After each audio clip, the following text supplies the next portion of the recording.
nin carab saaxiibana hayba wuxuu ugu yiri niyo hal maalin waxaan sugi lahaa intaan diyaarad raaco qof Soomaali diyaaradda ka dhex waayo meel walba kula saaran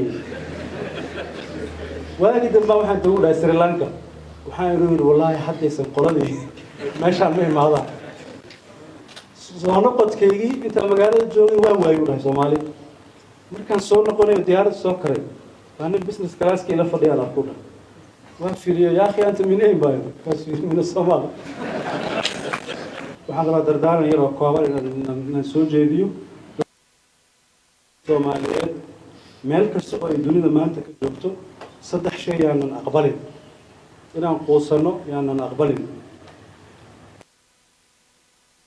kartid waad fashilantay waxna ma tihid waxna ku hagaagi maayaan ilaa maskaxdaada ay gasho Soomaaliya xal ma leh annaguna xal ma lihin qoostaas nafta lagu gelinayo oo naftaada la aqbalsiinayana iska joojiyo in xaaladda aan ku noolnahay aqbalna aan iska joojino xaaladda aan ku noolnahay in aqbashadu waxay ku xirnaa ku dhamaanaysaa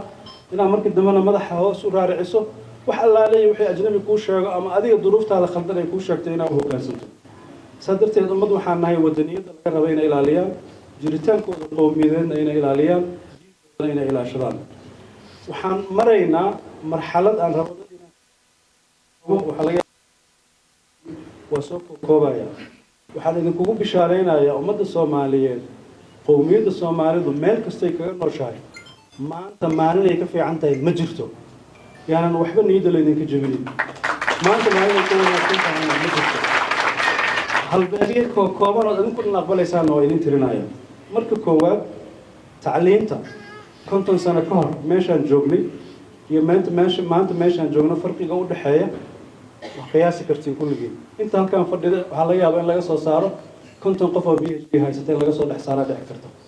nin odaya oo dhintay Allah u naxariistay Ali Khaliif Galeer baa la dhahaa wuxuu ugu yiri secondary markaan ka baxay 18 arday baan ahay markuu secondary dhameeyay markii dawladda dhexe ay naga dumeysay jaamacaduhu waxay ku yaaleen xamar maantana malaayiin ama kumanaan ama boqolaal kun oo Soomaali ah baa tacliin kala duwan qaadatay waxbarashada qaadatay sadarteed gadaad wadareedkeenu hadda waa caafimaad qabaa ama wuxuu u socdaa inuu caafimaado xagga tacliin mid labaadna waxa waaye bulsho ahaan 40 sano ka hor meeshaan dhaqaalaha ka joognay maanta ma joogno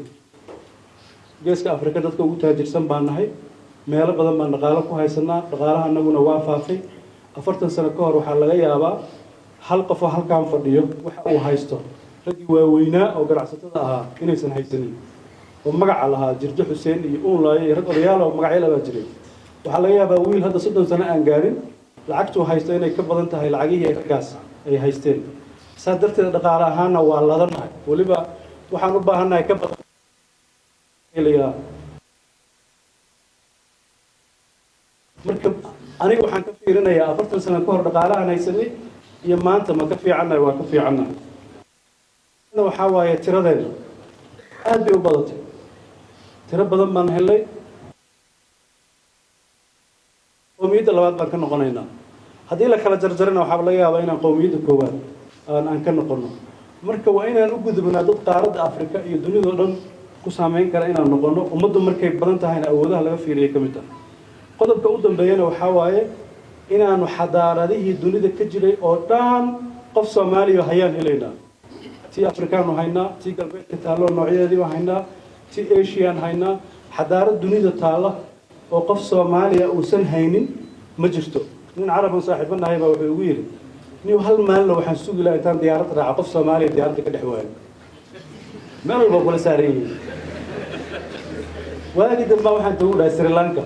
waxaan yiri wallahi haddaysan qoladii meeshaan ma imaada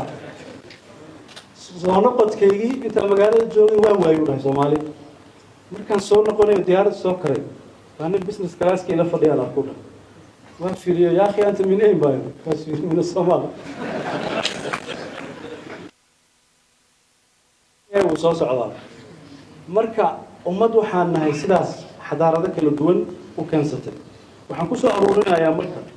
ummadda dhaqaale ahaan meeshaas joogta tacliin ahaan meeshaas joogta tira ahaan meeshaas joogta xadaarad ahaanna intaas soo xadaarada soo heli karta sanaynaa ummad noocaasana ma jabto. Wassalaamu calaykum waraxmatullahi